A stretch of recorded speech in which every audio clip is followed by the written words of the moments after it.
Ողջույն 24-ի եթերում հետագիծն եմ Նարեկ Գալստյանը, այս պայն ես հյուրընկալ եմ Հանրապետական կուսակցության գործադիր մարմնի անդամ Հայաստանի պաշտպանության նախկին փոխնախարար Արտակ Զաքարյանին, պարոն Զաքարյան ողջունում եմ։ Եվ շնորհակալ եմ շատ հրավերս ընդունելու համար։ Պարոն Զաքարյան, այսօր մայիսի 8-ն է, պաշտոնապես սկսվում է ընտրարշավը, քաղաքական ուժերը մեկնում են այսպես ընտրությունների, եւ առաջին անգամ Հանրապետական կուսակցությունը չի մասնակցում ընտրություններին, ուստի կարող եմ ասել, որ դուք կողքից դիտորդի կարգավիճակում եք այս բային, թե ոչ։ Չէ, դիտորդի կարգավիճակում չենք, բայց մինչ այդ ուզում եմ նաև հիշեցնել, որ այսօր նաև Շուշի ազատագրման Ես մայիսի 9-ն եմ դա հաշվում եռատում որպես այսօր նաև երկրապահի օրն է եւ ուզում եմ շնորհավորել բոլոր իրական երկրապահներին։ Ինչ վերաբերում ընտրություններին, ասեք նաև Արցախի պաշտպանության բանակի հիմնադրման օրը։ Այո, եռատոնը դու վերադառնանք մեր դառը իրականությանը, այո։ Ընտրական գործընթացը, այո, այսօր մեկնարկում է եւ կարելի ասել մեկնարկում է ճակատագրական փուլ Հայաստանի Հանրապետության համար եւ ուզում եմ նախ եւ առաջ, որ մեր բոլոր քաղաքացիները ընտրական իրավունք ունեցող, հատկապես քաղաքացիները առանձնապես շատ լուրջ վերաբերվեն իրենց կայացրած ընտրությանը, մասնակցեն ընտրություններին, պարտադիր, սա արդեն ոչ թե իրավունք, այլ որպես պարտք դիտարկեն ընտրական գործընթացին մասնակցելը, որովհետև եթե երկրի հետ ճակատագրական ընտրության առաջ է եւ քաղաքացիների որոշ մասը անտարբեր է այդ գործընթացի նկատմամբ, դա որպես կանոն լավ, այսպես ասած, բանի չի տանում։ Լավ հետևանքի, լավ արդյունքի չի տանելու։ Հետևաբար շատ կարևոր է, որ մեր բոլոր քաղաքացիները շատ ուշադիր հետևեն ընտրական գործընթացներին, կարողանան վերլուծել անցած բոլոր տարիների տեղի ունեցած անցուդարձը։ Մենք չենք մասնակցում, բայց մենք նաև տեղեկատվական, քարոզչական դաշտում կփորձենք նաև օգնել մեր բոլոր այն քաղաքական ուժերին, ովքեր որ տրամադրված են վճռական, տրամադրված են փոփոխությունների ճանապարհով գնալու, տրամադրված են պետությունից իրավիճակից դուրս բերելու, տրամադրված են եւ ունեն իրական պատկերացումներ, իրական հնարավորություններ Հայաստանի Հանրապետության դիրքերն ամրացնելու, իրական եւ կայուն երկարաժամկետ խաղաղության մասին մտածելու, եւ այս ամեն ինչը բնականաբար հաշվի առնելով աշխարհում տեղի ունեցող շատ բարդ, փոփոխական, անկայուն եւ վտանգավոր զարգացումները։ Պարոն Զաքարյան, դուք եթե ես չեմ սխալվում 2000-ական թվականների սկզբից քաղաքական գործընթացների մասնակից եք, եղել եք ազգային ժողովի պատգամավոր, եղել եք գործադիր կառավարության մաս, պաշտպանության փոխնախարար, արտաքին հարաբերությունների հանձնաժողովի նախագահ խորհրդարանի, նաև տեսել եք բազմաթիվ ընդդիմադիր շարժումներ, որոնք որ ուղղված են եղել ձեր իշխանության դեմ, եւ ենթադրաբար երբ որ նայել եք իշխանության տեսանկյունից ընթացող ընդդիմադիր գործընթացներին, նաև ձեր մեջ գնահատել եք դրանց ձեր իշխանության համար վտանգավորության աստիճանը, հա, ասենք, չգիտեմ, 2003 թվականի, 4 թվականի, 5 թվականի սահմանադրական բարեփոխումների մասին է խոսքը, 2008 թվականի դիմադիր շարժումն առաջին նախագահ Տեր-Պետրոսյանի գլխավորությամբ 2013 թվական եւ այդպես եկանք հասանք 2018 թվական։ Հիմա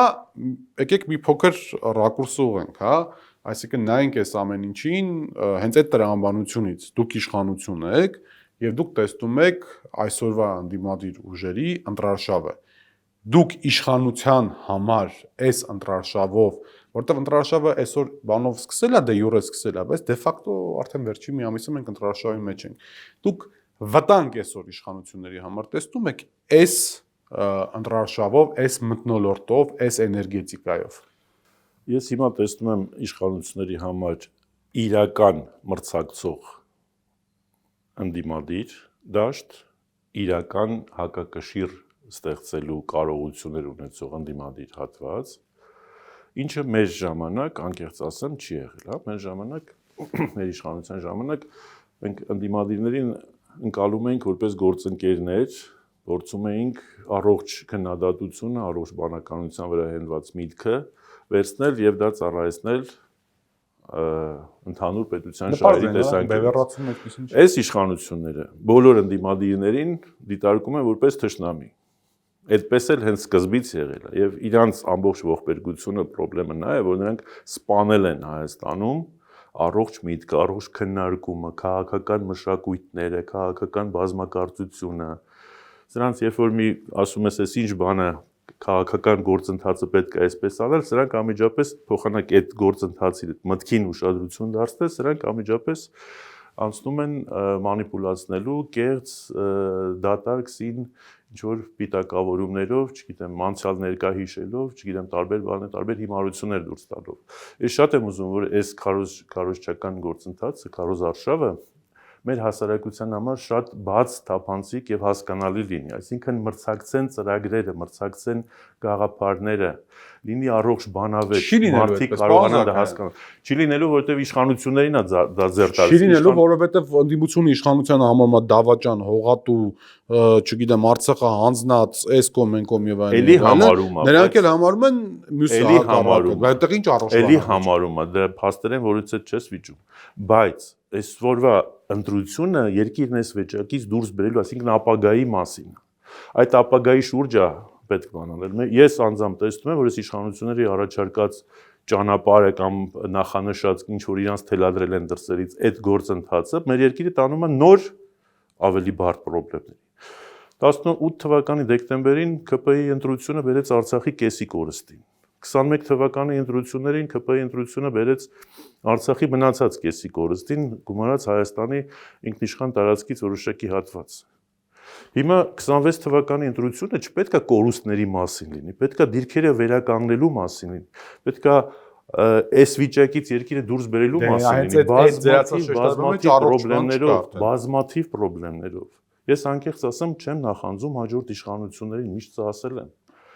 ԿՊ-ից հետո հաջորդ իշխանություններն իրանցը պարզ է,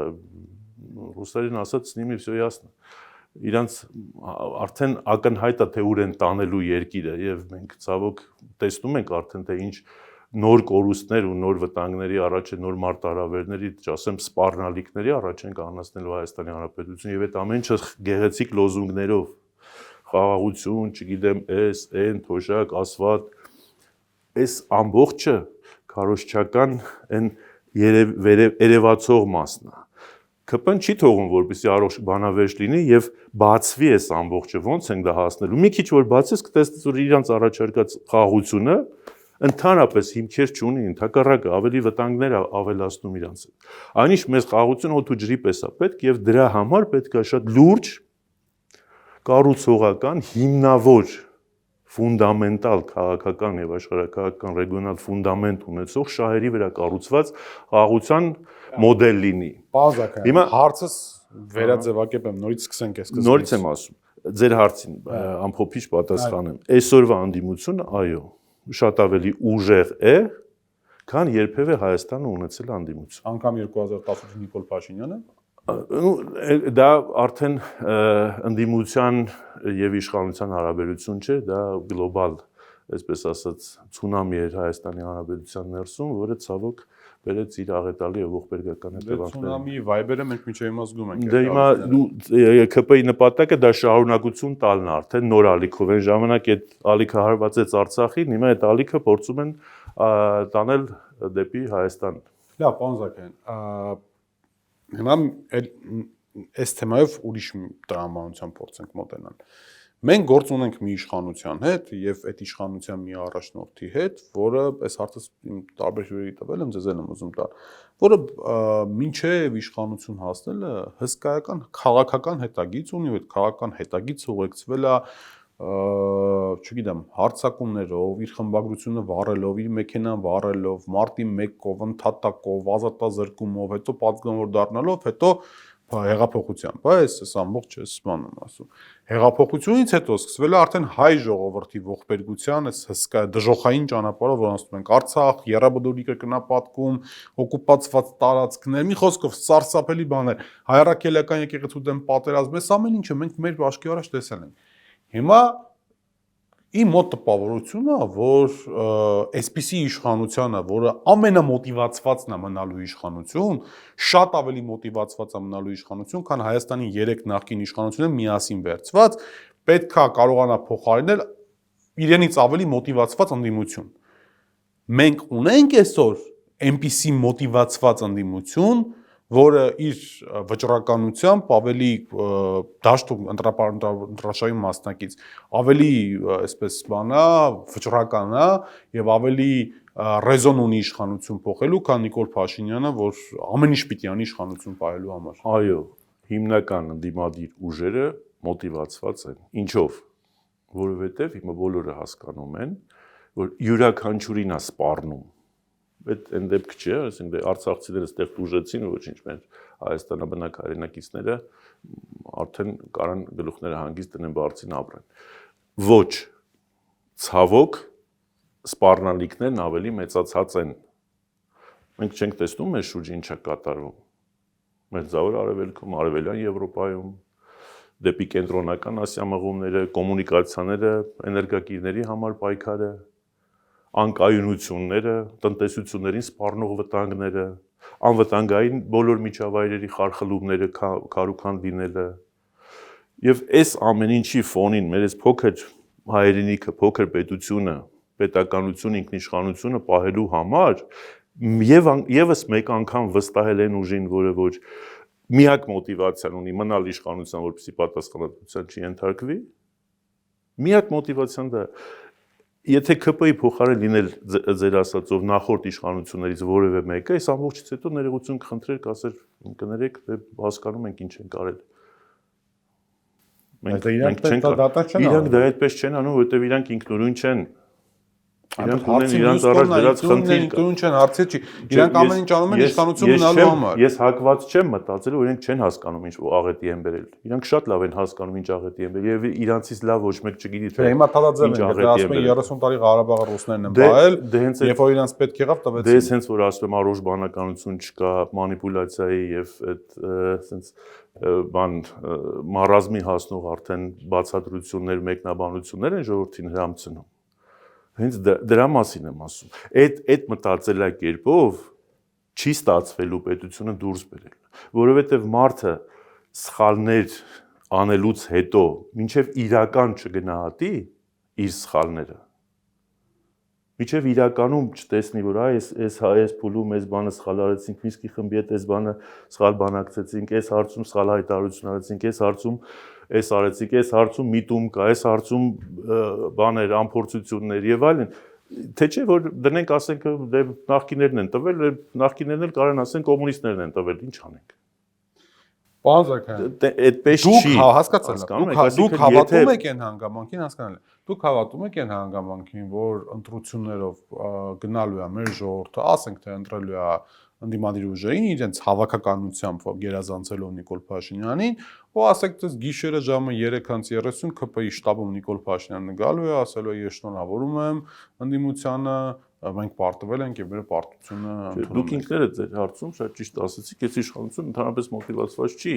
իշխանությունից հեռանալու։ Այս իշխանությունը մոտիվացված է ամեն գնով իշխանություն պահելու։ Այո, որովհետեւ նաեւ հասկանում է, որ եթե ինքը իշխանություն չի, ինչ հետևանքներ կարող է իր համար տեղի ունենալ։ Շատ լավ, ընդհանրենք հասկանում եմ, չնայած հասկանում եմ։ Չէ, վստահ եմ հասկանում։ Այս իշխանության պարագայում ես այդքան միամիտ չեմ որ հավատամ, որ sense հեշտ ու հանգիստ գալու են ձեռք սեղմեն ընդդիմադիրներին, ասեն շնորհավորում ենք ձեզ, մենք գնում ենք ընդդիմություն, դուք երկը ստանձնում եք երկրի պատասխանատվությունը։ Այդպես չի լինելու։ Հունգարական Դրա համար նախընտրական եւ հետընտրական գործընթացները, դրա համար մենք միշտ հանրապետականներս ասում ենք, որ պետք է նաեւ փողոց, այսինքն հասարակությունը պետք է այս ամբողջ գործընթացի մեջ ներգրավված լինի այն իմաստով, որ իրոք կարողանանք մենք միասնական համերաշխ ձևով դուրս գալ։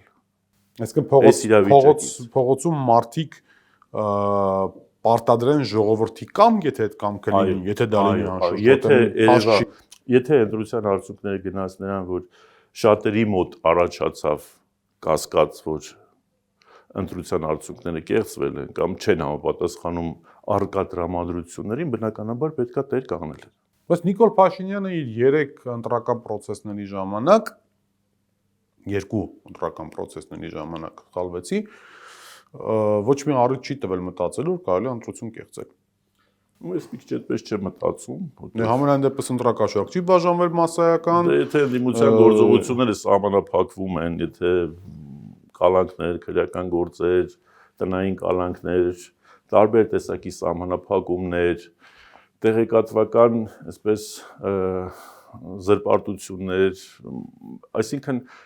այս կարգի, այս որակի քարոզարշավներ 18 թվականից հետո ինչ որ մենք ունենք, չի եղել Հայաստանում։ Լավ առումով թե վատ առումով։ Վատ առումով։ Թվացյալ ազատությունը կա, թվում է թե լրատվամիջոցները ազատ են, ինչ ուզում լուսաբանում են, ոնց ուզում մեկնաբանում են, բայց դա իսկապես է ԿՊ-ին սպասարկող լրատվամիջոցներ իրանց հերթին, ընդդիմության հետ համակիր լրատվամիջոցներն իրանց հերթին, թվում է թե այդ ամբողջը կա, բայց իրականում առողջ միտքը, նորից եմ կրկնում, բանականությունը եւ առողջ բանավեճ հասկացությունը, քաղաքական մշակույթը ամբողջությամբ սպանվել է, չկա։ Ինչու, որովհետև դա չի բխում իրան շահերից, եթե առողջ բանավեճ լինի, առողջ քննարկում լինի կոնկրետ թեմայի շուրջ, իշխանության ոչ մի թես ուղղակի քննադատության չի դիմանա։ Պարոն Զաքարյան, եթե ինձ ինչ որ մեկը հարցնի, մի օր փոխվենք տեղերով, այսինքն ձեր պարագայում չի, ասենք ես ինչ որ, ասեն օրինակ դուք ինչու եք մեղադրում օրվա իշխանություններին, Արցախի կորստի տեղ ունեցած այս ամբողջ ողբերգություններին հավասար եւ եթե ոչ մի քիչ էլ ավել, ես կասեմ, որ այս իշխանությունների ամենասարսափելի բանը հայ ժողովրդի ինքնության դեմ տարվող պատերազմն է, այսինքն հայ ժողովրդի կոդը փոխելու, արժեքային համակարգը փոխելու այս ամբողջ բանը։ Որի մեջ ամեն ինչ մտնում է, եկեղեցի մյուսը առաջինը դուք ասացիք, արժեքային համակարգ, ազգային նկարագիր։ Հիմա ես հարցը ձեր թույլտվությամբ ձևակերպեմ, հա։ Այսինքն եւ ընդդիմության մեջ էլ հատուկ են հնչում են ձայներ, որ Փաշինյանը պայքարում հայ ժողովրդի ինքնության դեմ, դրա տակ դնելով ամեն ինչ, հայ եկեղեցի ամեն ինչ, այսինքն ինչ որ տեղի է ունեցել։ Սա մի կողմից, բայց մյուս կողմից երբ որ նայում ենք ընտրարշավը, այս ընտրարշավի լոզունգները իմ մոտ ավելի շատ տեխնիկական ընտրարշավի տպավորություն են թողնում։ Սոցիալական փաթեթներ, 300,000 աշխատատեղ է Սամվել Կարապետյանից մասով, նույնպես Ռոբերտ Քոչարյանի բանն Հայաստան դաշինքը բավական շատ սոցիալական թեմաների մասին է խոսում որպես այդպիսին, Ծառուկյանը Բարգավաճ Հայաստանը գրեթե սոցիալական թեմաներով է խոսում։ Եթե խնդիրը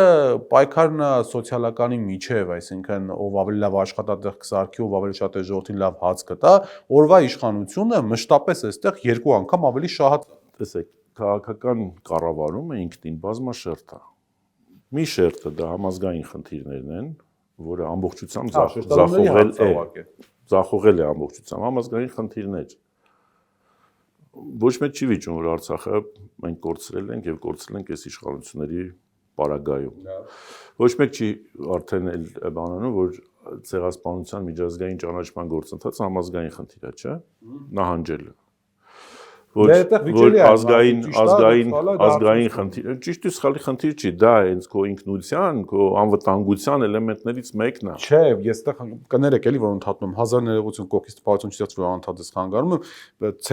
այս իշխանությունը ոչ թե ցեղասպանության միջազգային ճանաչումից է հրաժարվել, այս իշխանությունը ցեղասպանության երևույթը պատճառներն է կասկածի տակ դնում, դա ավելի վտանգավոր է։ Ես էլ դուրս դրան չեմ էլ անդրադառնում, ես էլ խոսում եմ միջազգային, բայց որտեղ 30 տարի Հայաստանը ամբողջ աշխարհին ապացուցել, փաստարկել, պահանջել է, որ Թուրքիայի հետ հարաբերությունների լավացումը այս ճանապարհով է գնալու։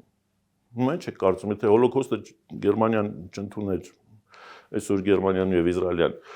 շատ դեպքերում նույն խրամատում կլինեին։ Չէ, բայց մենք միշտ առանց նախապայմանների ենք Թուրքիայի հետ ցանկացել հարաբերություններ։ Այո, առանց կայթուն Սերժ Սարգսյանը, իսկ այսօր ամբողջը նախապայմաններով ասում է, գնա Ադրբեջանի հետ հարցերը կարգավորի, երրորդ երկրի հետ կապելով, հետո կգա սահմանի բացումից կխոսեն։ Դա էլ ասում է գնա սահմանադրություն փոխի, հետո կգաս մնացած։ Այսինքն համազգային նշանակության խնդիրների պարագայում ամբողջությամբ ձախողված է, դրա մասին բոլոր ընդդիմադիրներն են խոսում։ Եվ մյուս շերտը արդեն թիրախավորված հասարակության տարբեր խմբերին հետաքրքրող եւ իրանց կարգավիճակից բխող հարցեր, այո, մեկին թոշակն է հետաքրքրում, մյուսին ասֆալտն է հետաքրքրում, երրորդին բանկապարտեզն է հետաքրքրում, չորրորդին կրթական համակարգն է հետաքրքրում, հինգերորդին բիզնեսն է հետաքրքրում, մյուսին աշխատավարձն է հետաքրքրում։ Սա էլ է նորմալ։ Բայց այս վերևի համազգային համընդհանուր խնդիրները դա չի նշանակում, որ եթե թոշակը բարձրացրեցինք, ուրեմն մոռացանք Արցախի կորուստը, մոռացանք ցեղասպանությունը ու ընդհանրապես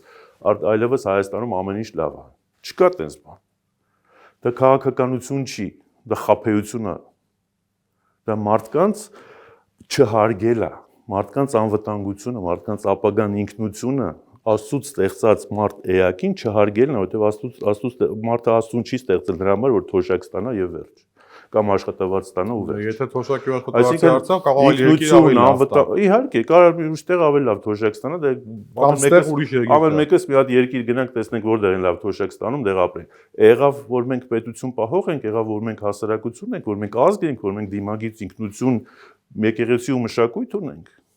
Չեղավ, չէ, այսինքն պետությունը հենց նրա համար որ հասարակության բոլոր շերտերի բոլոր կարիքները կարողանա բավարարել։ Եվ եթե դու անվտանգությունը չես բավարարել, իրան երկարատև, բարեկեցիկ եւ կայուն զարգացման համար պայմաններ չես բավարարել, իրան ներքին համերաշխությունը չես ապահովել, քանի կոպեկ արժեք հո 10,000 դրամ թոշակը կամ գյուղում այս կամ այն գյուղում վերակառուցած ճանապարհը։ Այսինքն այս առումով շատ կարևոր է, որպեսզի մեր հասարակությունը կարողանա կշեռքի նժարին դնի էական փաստ։ Դա հասարակությունը չպետք է, պետք է ընդդիմությունը։ Այդ ընդդիմությունը պետք է առաջարկի այդ ապրանքը։ Ճիշտ է, ընդդիմությունն էլ իսկ ես հենց որ տեսնում եմ ընդդիմություն թոշակներից է։ Բազմաշերտ է, չէ՞։ Կան ընդդիմադիրներ, ովքեր ավելի շատ շեշտադրում են համազգային խնդիրներին, կան ընդդիմադիրներ, ովքեր որ ավելի մեծ, այսպես ասած, կարևորություն եւ ավելի լայն տեղեկատվական տեղ են տալիս ապագայի հասարակության զարգացման սոցիալական կոմպոնենտին, սա նորմալ է, բայց աննորմալ է, երբ որ քննարկում առողջ բանավեճ, առողջ բանականություն չկա։ Սա աննորմալ է, երբ որ դու ընդդիմադիրների ձեռքերը բռնում ես, իրանց հետ խոսում ես քրեական լեզվով կամ քրեական օրենսգրքի լեզվով, ամբողջությամբ պախարակում կամ չգիտեմ հանրային մեղադրանքներ ես տրնում, հետո գնում է դատարանով արդարանում, հետո գալիս, այդ ընթացքում կորցնում է ժամանակ, այդ ընթացքում կորցնում է հնարավորություն այդ առողջ բանավեճը ստեղծելու, հասարակության մոտ արդեն ալտերնատիվ կարծիք, ալտերնատիվ մտածելակերպ ձևավորելու, ու արդյունքում ստացվում է, ասում եմ, ինչ եղավ։ Ես մի քիչ սոցիալական մեղավոր կորցրեցինք, դե հիմա ինչ անենք, չի խոսեցի, որովհետև ընտրական process-ը, այո, սոցիալական կոմպոնենտը կարևոր է, դու պիտի իսկապես խոսես սոցիալական ծրագրից, բայց Հայաստանի պես գտնվող իրավիճակում գտնվող երկրի համար առաջնահերթությունները իմ կարծիքով շատ ավելի այլ են։ Ու այստեղ կարևոր հանգամանք կա, բոլորս միաբերան կամ բոլորը միաբերան փորձագետները պնդում են, ասում են, որ Նիկոլ Փաշինյանին հնարավոր է հաղթել են պարագայում, եթե ընտրական շեմը մասնակիցների լինի շատ ավելի բարձր, քան թե նախկին ընտրություններում, այսինքն 1.300.000 մասնակցի, 1.400.000 մասնակցի։ Այստեղ ակնհայտ է, որ չմասնակիցների թվում մեծ մասնակազմում չմասնակիցների երիտասարդությունը, իսկ երիտասարդությանը 10,000 դրամ թոշակ բարձրացնելով կամ ես գալու եմ, չգիտեմ 0% ՊՄԶ եմ տալու կամ վերջը սիլիտրա, միլիտրա եւ այլն, դրանով չես կարողանալու մոտիվացիան ընտրարշավի գնալ։ Ու իմը տպավորությունն է, որ ընդդիմության երիտասարդությունը ինքը արդեն Նիկոլ Փաշինյանին մեծ հաշվով ինչքան սոցհարցումներ ցույց են տալի ընտրող չի, բայց ընդդիմությունն էլ չի կարողանում երիտասարդության մեջ դեպի փոփոխությունների այդ բանը, ինչ ասեմ, այդ կոդը դնի, այդ էներգետիկան մտցնի, որ գնան ընտրարշավի։ Համաձայն չի։ Համամիտ եմ, եւ դրա համար հենց խոսքի սկզբում ասացի, որ շատ կարեւոր է որ բոլոր քաղաքացիները մասնակցեն ընտրություններին, ինչքան շատ մասնակցեն, այնքան մենք կունենանք իրական պատկեր քաղաքական ուժերի հարաբերակցության իրական ազգային ժողով, ոչ թե ինչ որ մի խմբի ազգային ժողով, մնացածներն էլ մենք քաղաքականությամբ չենք զբաղվում, մեզ չի հետաքրքրում։ Չէ, հիմա բոլորն են քաղաքականությամբ զբաղվում, որտեղ եթե դու չես զբաղվում քո երկրի վատ վիճակում գտնվող երկրում քաղաքական ապագայով չես հետաքրքրում, երբ որ դու ունես դրա իրավունքը քվետալու 4 տարին 1, 5 տարին 1 քաղաքացիները կայացնում են քաղաքական որոշում։ Եթե դու քաղաքական որոշում չես կայացրել, ուրեմն այդ վատ քաղաքականությունը, երբ որ քո վրա անդրադառնում է, դու չպետք է բողոքես այլևս։ Դու գնա քո քաղաքական որոշումը կայացրու եւ առաջին հերթին այո երիտասարդները, որովհետեւ ես համաձայն եմ որ ընդդիմադիրներին շատ դեպքերում ու իշխանության մասին չեմ ասում, որովհետեւ երիտասարդները փառք Աստծո շատ չեն վստահում այս իշխանություններին, ավելի սոցհարցումները դա են ցույց տալի ասում։ Բայց ընդդիմությունը պետք է կարողանա երիտասարդության հետ, այսպես ասած, շատ հիմնավոր, որովհետև այսօրվա երիտասարդները շատ մտածել գիտեն, ինֆորմացված են, կարողանում են տեսնել, իրանք արդեն 21-րդ դարի ամբողջ տեխնոլոգիական փաթեթին լավ թե վատ տիրապետում են, ի տարբերություն ավելի ավագ տարիքի մարդկանց։ Հետևաբար իրանք անմասն մնալ, անտարբեր մնալ ուղղակի չեն կարող, ուղղակի չի կարելի։ Պետք է գտնել են մեր քարոզարշավների ընթացքում կամ արդեն գտել են ընդդիմադիրները քարոզարշավի ժամանակ երիտասարդներին հուզող հարցերի պատասխանները կտան կամ բանաձև կամ ընթացքում կգտնեն, այո, որովհետև երիտասարդին ինչա պետք։ Կայունություն, հասկանալի, տեսանելի ապագա, իր սոցիալական եւ նաեւ մասնագիտական կարողությունները իրացնելու հնարավորություն, որը պետական համակարգում, որը բիզնես համակարգում, որը կրթական կամ մշակութային այլ համակարգերում, ազատ դրսևորման ձևով, բայց պետությունը պետք է բոլոր այդ դարակները ամուր լինի, հա, որ չստացվի այնպես որ ասենք, ինչ որ Արցախում եղավ։ Բազմաթիվ երիտասարդներ Արցախում փոքր միջին բիզնեսի մեջ էին, պլաններ էին կառուցում, տներ էին կառուցում, երիտասարդ ընտանիքներ էին ձևավորում եւ ինչ եղավ։ Ամենաողբերգությունը այն կլինի, որ Աստված մի արասցե, նույնիսկ լեզուս չի պատտվում դրա մասին խոսեմ, բայց այսօր Հայաստանը ցավոք նույնիսկ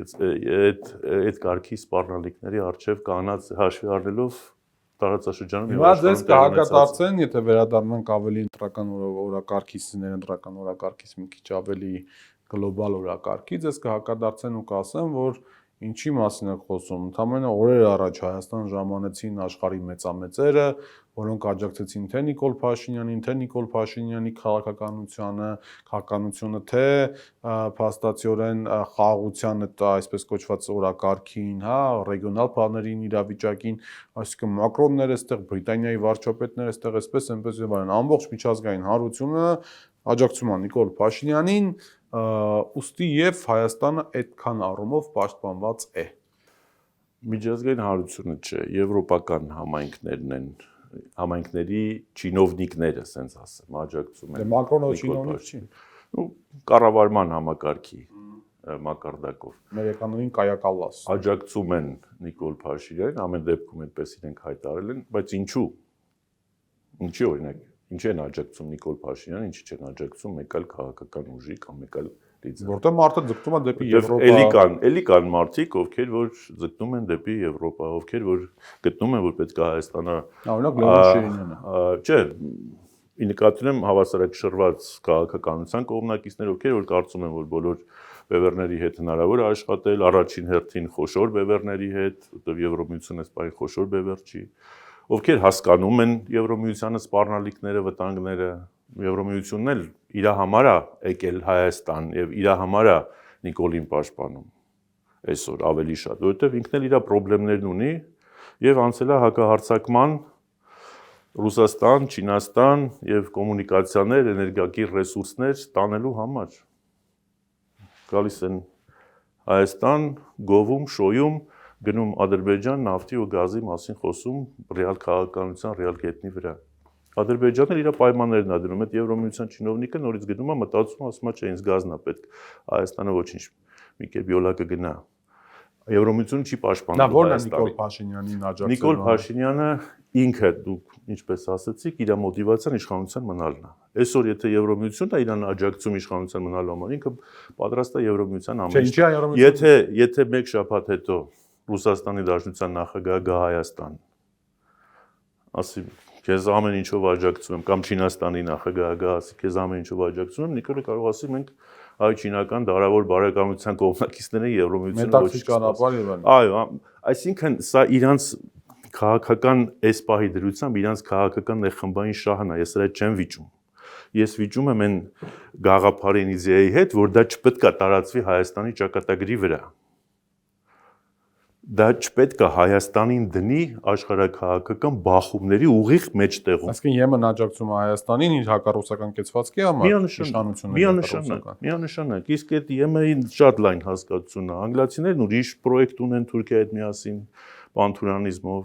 Ֆրանսիացիներն այլ կերպ են պատկերացնում ուրանի եւ, չգիտեմ, մոլիբդենի եւ Զանգեզուրի միջանցքի կոմունիկացիոն ու այն ինչ որ բանը, հա, կոմունիկացիաների առումով է միջանցկացում մեր համար դա ճանապարհը։ Ինչպես։ Ամենը իր փայնն է։ Իհարկե, յուրաքանչյուր իր մասնակցությունն է բանանում եւ յուրաքանչյուրի համար կարեւոր է որ Ռուսաստանը մասնակցություն չունենա։ Եվրոմիությունը այդքան էլ հաշ չի որ ամերիկյան մասնակցությունն է միայն, որովհետեւ տեսնում ենք Եվրոմիություն Միացյալ Նահանգներ կա արդեն բավականին կուտակված անհամաձայնություններ, հակադրություններ։ Պարոն Մակրոնը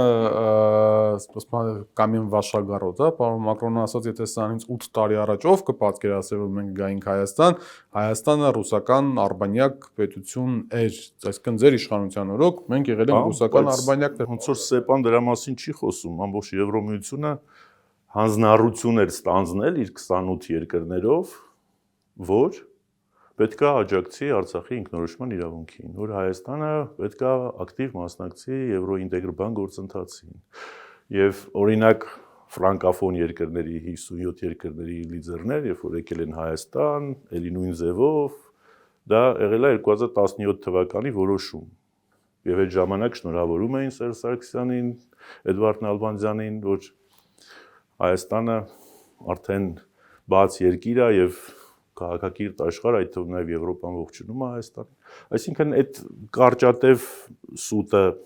ուղակի պահի տակ քարոզչական նպատակով ասված։ Երկու անգամ ասաց, 3 անգամ։ Դե հա, մի հատ Լեննագանում, մի հատ Երևանում։ Ակնհայտ է, չէ, որ Ֆրանսիայի նախագահի այցելությունը եւ պետական այցը համատեղված եվրոպական քաղաքական համայնքի ժողովի հետ, դա ուներ քարոզչական հսկայական նշանակություն։ Հիմա հաջորդ տարածաշրջանը լինելու է 27 թվականի վերջին Ադրբեջանում պետքա որ, հա, 28 թվականին Ադրբեջանում ընտրություններ են հիմա եղել է էլի նույն շոուն գնալու Ալիևին աջակցությունը։ Իհարկե, որովհետև իրանց պետք է ամբողջությամբ հարավային Կովկասը փոխել ուղղությունը։ Դա նշանակում է Հայաստանի միջոցով դնել հարվածի տակ։ Դա նշանակում է որ Հայաստանը հարվածի մեջտեղում է լինի։ Ում հետ հարվածի Ռուսաստան, Եվրամիություն։ Ռուսաստան, Թուրքիա, Եվրամիություն, Միացյալ Նահանգներն արդեն ներգրաված TRIP-ի ծրագրով,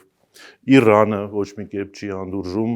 իր տարածաշրջանում եւ շատ զգայուն է բոլոր այս խնդիրներն։ Իսրայելը ունի արդեն մեծ նկարտումներ Մերձավոր Արևելքում, սեփական քաղաքական օրակարգեր թելադրել Հունաստան, Կիպրոս, Հնդկաստան, Չինաստան, որը այնուամենայնիվ իր տնտեսությունը ել ավելի բարձր մակարդակի բարձրացնելու համար կոմունիկացիաների հարցում շատ լուրջ է պայքարելու։ Իդեպ հատկապես խիստ քննադատության ենթարկվեց։ Եվ այդ բոլոր արդյոք ներելու են Նիկոլ Փաշինյանի այս միակողմանի եւ չհիմնավորված քաղաքականությունը։ Իհարկե չեն ներելու։ Հաղթողներին չեն դատում, պարոն Զաքարյան։ Հաղթողը, բայց ով է պարտվում։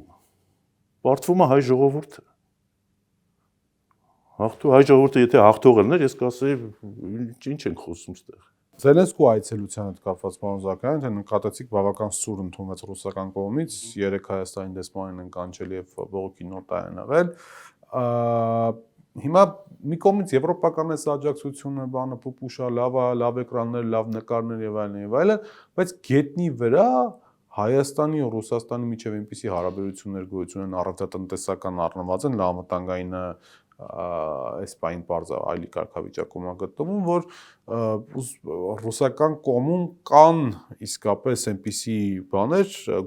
այնպիսի գործիքակազմ, որ ասենք Զելենսկու այդ մի հայտարարությունը Կարմիր հրապարակը ռմբակոծելու ցանկության մասին կամ զգուշացման մասին բավական թանկ նստի Հայաստանի վրա եւ ընդհանրապես այս ամբողջ պատմությունը բավական թանկ նստի Հայաստանի վրա։ Ձեր կարծիքով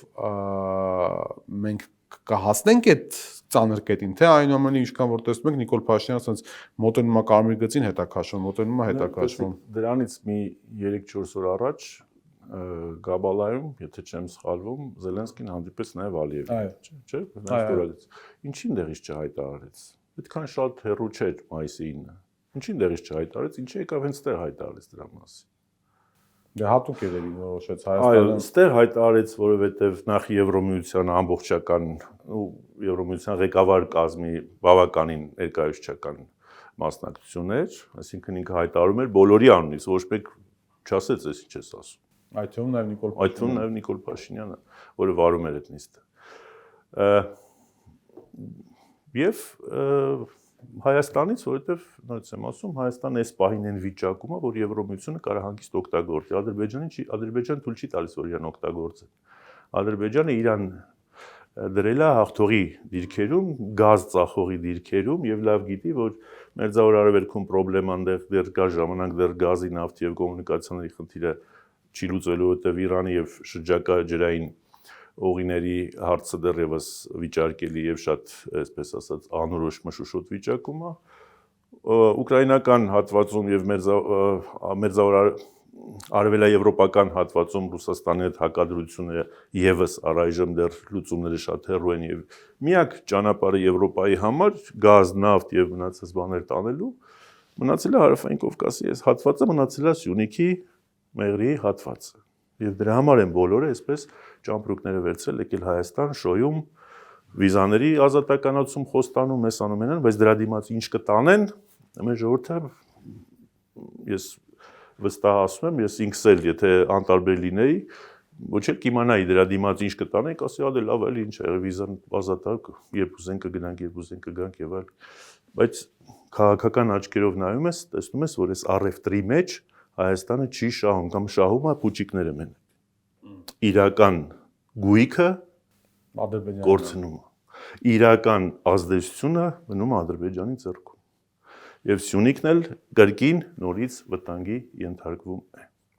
Հետևաբար շատ կարևոր է ամփոփելով, որպեսզի մեր հասարակությունը փորձի գտնել առողջ բանավեճ, առողջ քննարկում, միտք, ի վերջո քաղաքականությունը մտքի վրա է կառուցված, գաղափարի վրա է կառուցված, բուխտը բարախի հենց նենց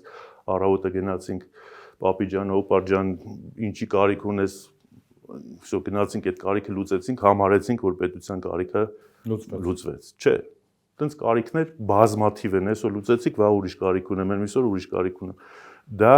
չի քաղաքական կառավարումը պետական եւ հանրային գլոբալ նշանակության խնդիրների այնպիսի լուծումն է ֆունդամենտալ, որը երկար ժամանակ օգուտ է տալու։ Սերժ Սարգսյանի ԵԱՏՄ մտնելու կայացրած որոշումը բավական երկար տևել է, բավական 2006 թվականից մինչև 2013 թվական այդ գործընթացն անդադեպվում էր։ 2009-ից Հայաստանը մասնակցեց Արևելյան գործընկերության ծրագրին, որ ալտերնատիվ ունենա տնտեսական Հայաստանի տնտեսությունը ինտեգրելու եւ տնտեսական օգուտներ ունենալու, շուկաներ, նոր շուկաներ վերցնելու։ Աշխատեց ԵԱՏՄ-ի ալտերնատիվը։ Մինչև այսօր աշխատում է, մինչև այսօր մեր բիզնեսին, մեր ժողովրդին, մեր բյուջեին օգուտ է բերում։ Այդ թոշակը որ բարձրացնում է, Սերժ Սարգսյանը ԵԱՏՄ մտնելու որոշման արդյունքում է ստացած եկամուտներից թոշակ բարձրացնում։ Մի պահ պատկերացրեք ԵԱՏՄ էկոնոմիկայի նախարարին կանչեք, հարցրեք, ասեք ԵԱՏՄ վաղը փակ է։ Извольте, պարոն Զաքարյան։ Վաղը փակ է։ Ինչ եք անելու։ Թոշակը իջացնելու եք, աշխատավարձ չեք տալու մարդկանց։ Ինչ եք անելու, թե պարտքն եք 13 միլիարդից հարցնելու 23 միլիարդ։ Եվրոպացիք երևի բան կանեն, էլի։ Դե եվրոպացիք հենց փող չեն տալիս։ Եվ ընդհանրապես ոչ մեկ հենց փող չեն տալիս։ Ռուսներն էլ հենց փող չեն տալիս, ամերիկացիները առավել եւս, եթե 10 տալիս են, 20-ի ակնկալիք ունեն։ Չեմ ասում մենակ Հայաստանին, ամբողջ աշխարհին։ Շնորհակալ եմ շատ, պարոն Զաքարյան։ Հետաքրքիր, ճիշտ է, վերջում դուք ինձ բան արեցիք, վատ բան ասացիք, հետո եթերից հետո կասեմ, բայց շատ շնորհակալ եմ։ Ինչ եմ ասել։ Դե ասում եք կանչեք հարցեր տվեք ԵԱՏՄ-ից եւ այլն եւ այլն։ Եվ այսպես իմ հյուրն էր առողջ բալավեճից էի խոսում։ Եվ այսպես իմ հյուրն էր Հանրապետական կուսակցության գործադիր մարմնի անդամ Հայաստանի Պաշտպանության նախկին փոխնախարար Արտակ Զաքարյանը։ Մենք կհանդիպենք, մնացեք խաղաղությամբ։